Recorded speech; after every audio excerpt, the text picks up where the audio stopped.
everybody, welcome back to another episode of A Gardener's Journey Homestead. I'm Barbara. I'm glad that you stopped by today. I'm in the tunnel. I don't know if you can hear, but it's pouring down rain. I just got in the tunnel. I'm telling y'all, the weather is like, it want to box, it want to fight. The weather does not want to be our friend, but that's okay. We can't control the weather, but we know who does control the weather. Some way, somehow, y'all, we are going to get these gardens planted one step at a time. So today I'm in the tunnel and I'm planting some more stuff. I am. Even though the forecast in my area, I'm in zone 7A, I'm in Tennessee, and our last frost date was literally our estimated last frost date was 10 days ago. We are still having temperatures at night around 45 to 48-ish. I looked at the 10-day forecast. The next 4 to 5 days looks that way. And then I actually see 4 or 5 days of 50 degree or below temperature. So we are getting there. Today it's been bright, sunshine, very nice day. The high is only like 63, 64. So it's not really warm outside, but the sun was out. And now there's like a little break and it's raining and the temperature is dropping just a little bit. But we're under protected culture, which is one of the reasons why I always advocate, if you do or can have a high tunnel, get one, right? If you have the means to get one, there's lots of grants depending on what area you live in. With the USDA, the NCRS, there's a couple of different agencies that do grants. But if you want a high tunnel and you have the land and the space for it, then I would, if you're asking me my opinion, I would highly recommend you get one, because it is the greatest season extension that you can have, and you can literally garden all year round. And when it's raining outside, you can still be doing stuff inside in the tunnel because it's not cold. It's just raining outside. So my husband is outside trying to beat the rain on the lawnmower. I just heard it lift. So I prayed and I'm like, Lord, you know, we got a lot of stuff to do. Can you hold back the weather for just a little while? So I know if it's his will, he will do it. But we're in the tunnel today. So one of the first things we're going to do is I'm going to make a bed empty, right? So I need an empty bed for some of the summer crops. And we're about that time that I need to start putting stuff in there. And again, I'm only planting in the tunnel now. One, my outside is not ready. But two, I'm not ready to be out there yet until the temperature stabilizes 50 and below. Just because there's so much stuff going out there, and it will be I won't say impossible, but it'd be really hard if it got down really low for me to cover all of that stuff out there, versus it's much easier for me in here for it to be protected and I can maintain the temperature.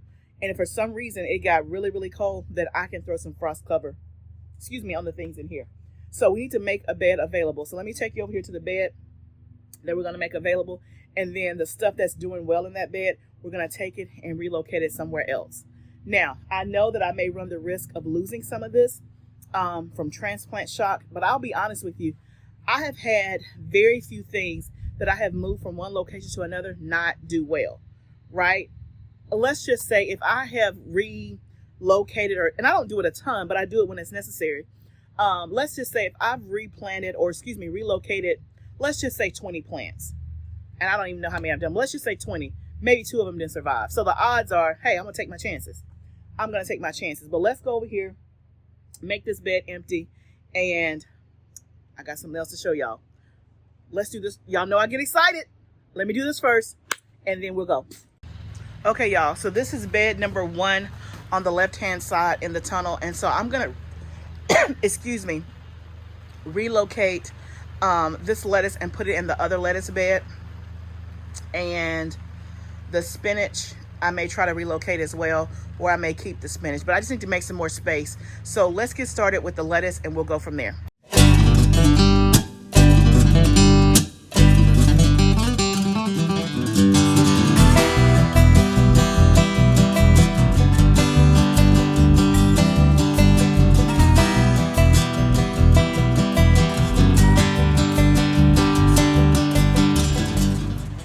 Y'all, I want y'all to see this.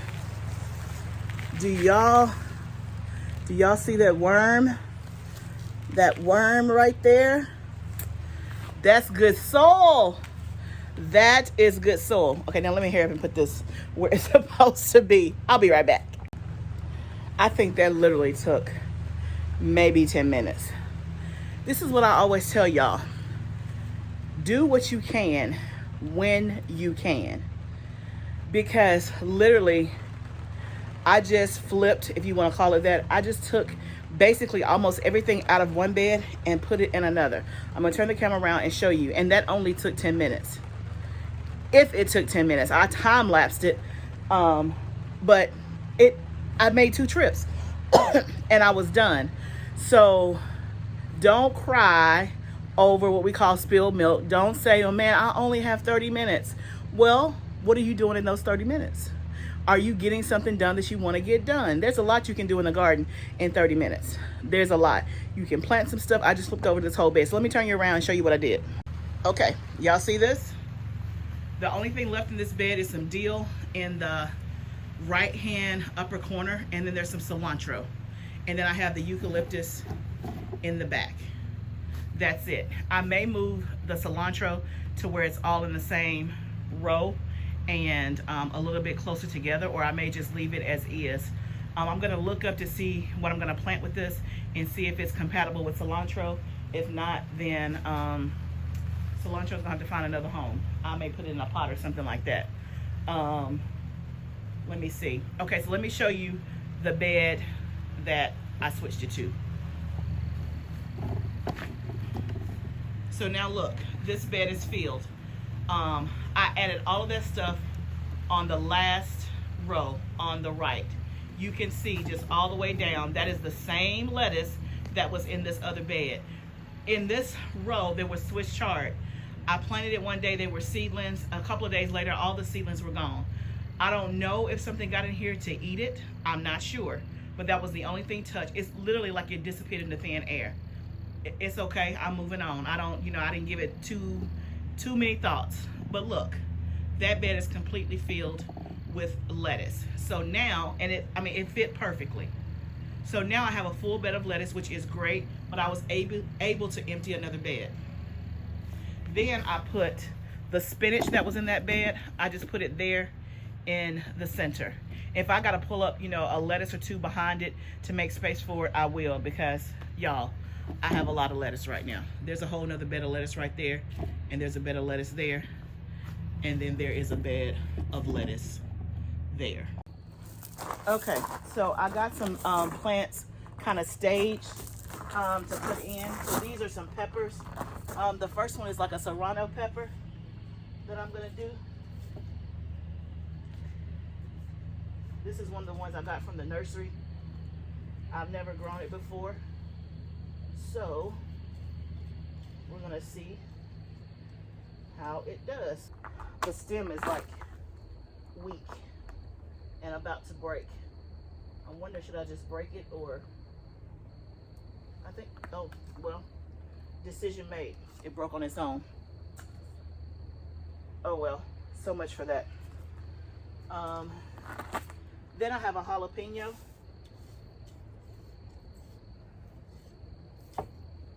This soil in the raised bed is so easy to work with. I'll tell you, I haven't had an extreme amount of luck with doing peppers in my raised bed. Like, they don't produce nearly as much as they did in the in-ground space or outside. My shishitos last year did great, but my jalapenos, it was just like subpar. So I'm gonna try it again and just see if something changes. If not, I may not even try to do it anymore. Now, the raised bed behind my house did great with jalapeno peppers. So I'm gonna try that again out there. I'm still trying to tweak and find out what places do well.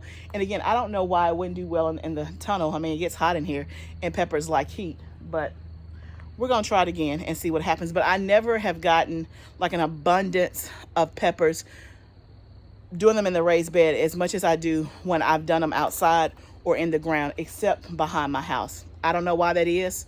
We're gonna try it again and we're gonna see what happens.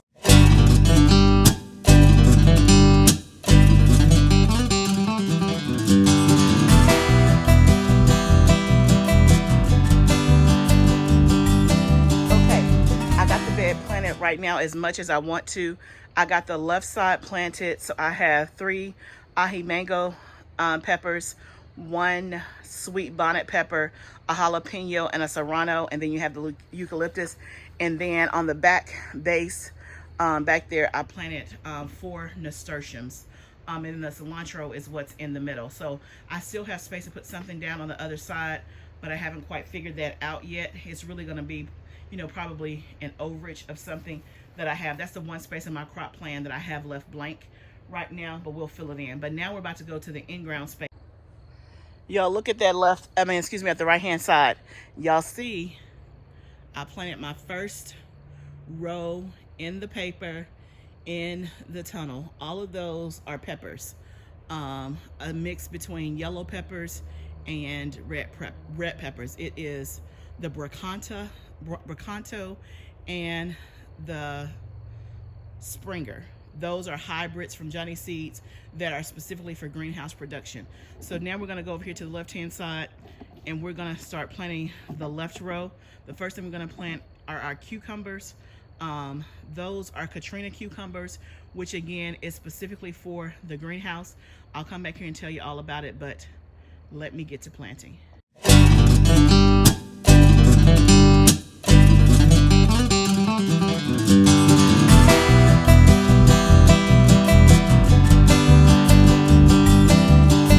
Okay, so I took a long commercial break. You didn't know, but I did. So we had some friends drop by. We had 2 sets of friends drop by. One came to pick up something from us, and then another set of friends came to visit, see the greenhouse, the farm, and all that. So we had a good time. And they gardeners too, so it was great to talk to other people that love to garden. And I actually gave away lots of plants. So my heart was full, because it's one thing to give someone a plant that's like, oh, okay. It's another thing to give somebody a plant and they're like, thank you so much. You right? When you're around like-minded people and they love it as much as you do, we were just all geeked out. So anyway, I didn't get a chance to finish all that I was going to do in the tunnel today, but that's okay. We'll get it done another day. But I will turn you around and let you see what I did get accomplished. So on the right-hand side, you can see I got the whole row of peppers done. So that whole row are Bracanto, which is a yellow hybrid bell pepper, and then the Sprinter, and then 4 habaneros, if I'm not mistaken, in that row. In the middle row, I started planting. Those are Melina, which is a orange hybrid bell pepper. You see I got the marigolds that we did the last time. And then on the far left row, I started doing my cucumbers, which is the Katrina cucumbers. As you can see, they need water, but overall they look pretty good. So you can see I got my trays here of stuff to plant out. And then over here, I did some tomatoes. So I have 1, 2, 3, 4, 5, 6 in the ground so far. And those are the Rebelski, which is also a hybrid tomato, specifically for the greenhouse. So we still have lots more to do, but at least we got to start.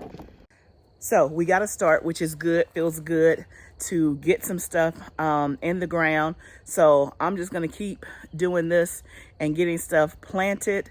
And I don't know yet what my goal is, to get everything planted. At least the tunnel get planted this week, definitely for sure. And then it depends on the weather for the outside. We'll see what happens with that. But one of the things that I wanted to share is that part of gardening is not just for you. It is for the people that you're around, your family, your friends, your neighbors. It is a way to show kindness. It's a way to, the old adage that says, if you give a man a fish, you feed him for a day. But if you teach a man how to fish, you feed him for a lifetime. And gardening to me feels the same way. If you can teach somebody or encourage someone to grow their own food, and you give them their first packet of seeds and they put it in the ground, and you coach them and you mentor them, or you're just there available to answer questions, you are literally providing food on their table, right? Once you know how to garden, it's like riding a bike. You're not going to forget it, right? And what do I always say? Seeds want to grow. There's not much that we have to do in order for seeds to grow. They need light. They need sunshine. They need water. They need great soil, right? But seeds will even grow in bad soil, right? They may not grow as well, may not grow as big, but seeds want to grow. And so God has designed it in such a way that the seed itself, if you give somebody a packet of seeds, and show them what to do, oh my goodness, you have given them such a valuable lesson. If you give someone a plant start that you've already started, all they have to do is put it in the soil and just pay attention to it, water it, and do whatever it needs for that plant. I mean, that's a gift, right? That is a gift.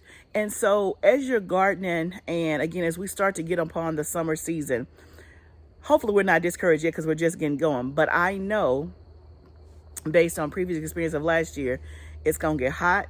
You're going to get tired. And some days you're not going to want to push forward and to give up. But always remember why you garden. It's not just for you. It's not just to feed your family. It is also a great way to show kindness to someone else and give somebody else the gift of gardening. So you may meet people along the way that's like, man, I wish I had seeds. I can't afford any. You can give them a pack of seeds. Or, man, if I could just get somebody to get it started for me, you can give them a plant start. Or for some reason, I don't know why, they wouldn't be interested in gardening, then you can give them some food from your harvest, right? So no matter which way you slice it, there's something for everybody in between.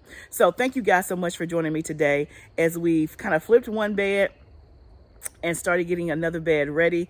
And then we started planting some stuff in the tunnel. So we're not well on our way, but we have started. So I encourage you, if the weather is cooperating in your area, get out and plant your gardens. Remember, this is a journey. It's not, Rome wasn't built in a day, and we're not going to do all of our garden work in one day. Be encouraged. Remember, it is a journey. Let's grow together. I'll see you next time, friend.